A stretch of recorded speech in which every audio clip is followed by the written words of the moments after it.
Bonjour, je vous présente aujourd'hui la cinquième et avant-dernière problématique priorisée dans notre PDE, la présence d'une espèce exotique envahissante.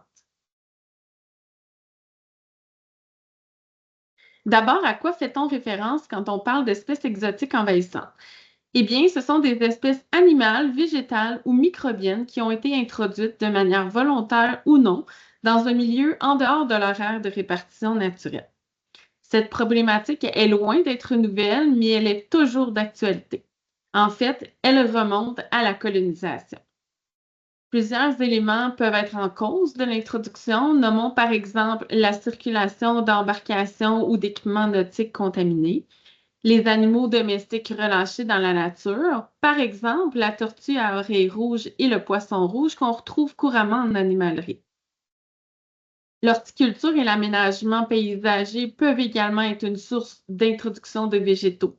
Plusieurs plantes ont été introduites par le passé pour la médecine ou encore l'agriculture. Enfin, l'introduction d'espèces exotiques pour contrôler d'autres espèces, c'est-à-dire la lutte biologique. Maintenant que nous avons défini le côté exotique des espèces exotiques envahissantes, parlons de son caractère envahissant. Heureusement, ce ne sont pas toutes les espèces exotiques qui deviennent envahissantes. Mais pourquoi certaines le sont-elles? Eh bien, les espèces dites exotiques envahissantes ont bien souvent une très grande capacité d'adaptation, que ce soit au climat, aux habitats ou encore en lien avec ces modes d'alimentation. Le taux de reproduction de ces espèces est très élevé et souvent exponentiel. Ensuite, comme elles arrivent d'ailleurs, elles n'ont bien souvent aucun ou très peu de prédateurs naturels. À l'échelle de notre territoire, le nombre d'espèces a connu une hausse significative, passant de 19 à 27 espèces entre 2019 à 2023. Ces espèces sont réparties dans plusieurs municipalités et habitent une grande diversité d'habitats, que ce soit en milieu aquatique, riverain, en zone urbaine, forestière ou agricole. Pour les espèces aquatiques, ce sont 4 espèces floristiques et 4 espèces animales dont la présence a été confirmée dans nos lacs et cours d'eau. Ainsi, sur le territoire, on retrouve le buton à ombelle, surtout au sud du territoire, dans les cours d'eau agricoles, les fossés et en bordure de rivières. L'iris faux accord est également présent, introduit par l'horticulture. La châtaigne d'eau est présente dans un seul plan d'eau sur le territoire et notre équipe s'affaire à la contrôler. Nous suivons de très près cette situation. Le myriophile à épis est de plus en plus connu. C'est une espèce submergée, bien redoutée par les villégiateurs et les plaisanciers. Pour ce qui est des espèces animales, nous avons localisé la présence de poissons rouges dans quelques petits plans d'eau. Ils ont malheureusement été introduits par l'humain. La tanche, une espèce de poisson, est également présente dans nos cours d'eau. Plus récemment, nous avons confirmé la présence de la vivipare chinoise, un escargot exotique envahissant, dans au moins 5 plans d'eau sur le territoire. Enfin, la tortue à oreilles rouges, une espèce exotique de tortue que l'on retrouve en animalerie, est également présente sur le territoire. Parmi les espèces confirmées, les 3 plus préoccupantes sont la châtaigne d'eau, le myriophile à épis et la vivipare chinoise. La châtaigne d'eau est présente dans un seul plan d'eau sur le territoire et notre équipe s'affaire à la contrôler depuis 2020. Ce plan d'eau est situé dans la municipalité de Sainte-Marceline de Kildare. Le myriophile à épis est présent dans 9 lacs sur le territoire et réparti dans 3 MRC.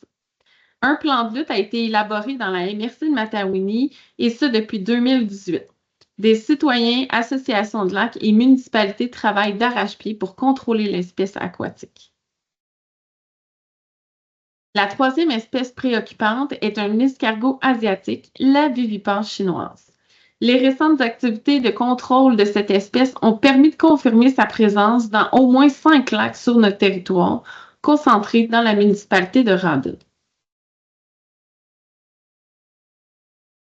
La présence des espèces exotiques envahissantes s'explique par divers facteurs.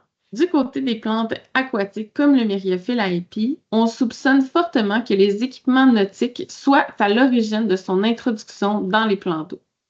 Le manque de connaissances en matière d'espèces exotiques envahissantes, notamment lors de travaux de voirie, le transport de sols contaminés et la propagation lors de travaux d'entretien favorisent l'introduction d'espèces exotiques envahissantes et leur propagation sur le territoire. On remarque la même tendance en milieu agricole, alors que les pratiques culturales et l'entretien favorisent le transport des espèces de champ en champ. Certaines espèces, comme la renouée du Japon et l'impatiente glanduleuse, profitent de leur proximité des cours d'eau pour se répandre d'amont en aval sur le territoire.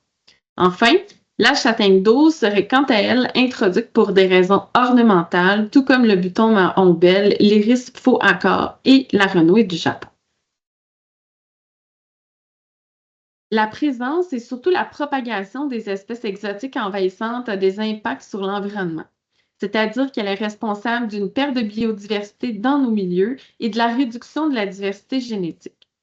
Les écosystèmes touchés par une invasion voient leur fonction écologique perdre en efficacité ou disparaître. Vu leur compétition et leur adaptabilité redoutable, les espèces exotiques envahissantes menacent nos espèces sensibles ou en situation précaire. Enfin, certaines espèces exotiques peuvent être porteuses de parasites ou de maladies transmises à nos espèces indigènes. Du côté des impacts économiques, on note la gestion et le contrôle des invasions qui peut devenir rapidement onéreux.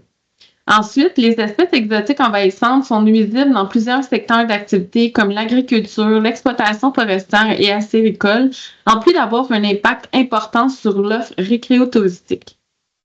Enfin, la présence de ces espèces peut avoir un impact sur la valeur immobilière de propriété dans certains cas. Ce portrait a amené les représentants de la table de concertation à réfléchir sur l'état de la situation et évaluer comment intervenir comme acteur de l'eau. C'est ainsi que la problématique présence d'une espèce exotique envahissante est devenue l'une des 6 priorités de notre plan directeur de l'eau. L'orientation donnée ici est la suivante: limiter l'introduction et la propagation des espèces exotiques envahissantes. Ce sont 3 objectifs qui ont été fixés et qui se résument ainsi: réaliser des activités de détection sur le territoire, encourager l'élaboration de démarches structurantes pour la gestion et le contrôle des espèces exotiques envahissantes, et enfin, poursuivre et renforcer les efforts de sensibilisation et d'éducation citoyenne. Je vous invite maintenant à consulter notre site Internet dédié à la consultation publique.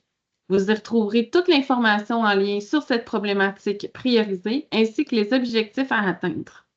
Vous pouvez également communiquer avec mon équipe pour plus d'informations sur la démarche en cours au info@obvlassomption.ca.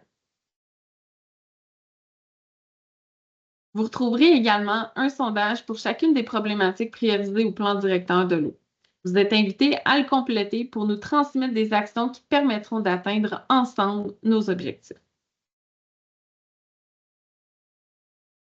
Voilà, je termine en vous rappelant qu'il est toujours possible de vous inscrire à notre consultation en présentiel le 19 février prochain au Club de golf Montcalm. Merci et au plaisir de vous retrouver dans la toute dernière capsule.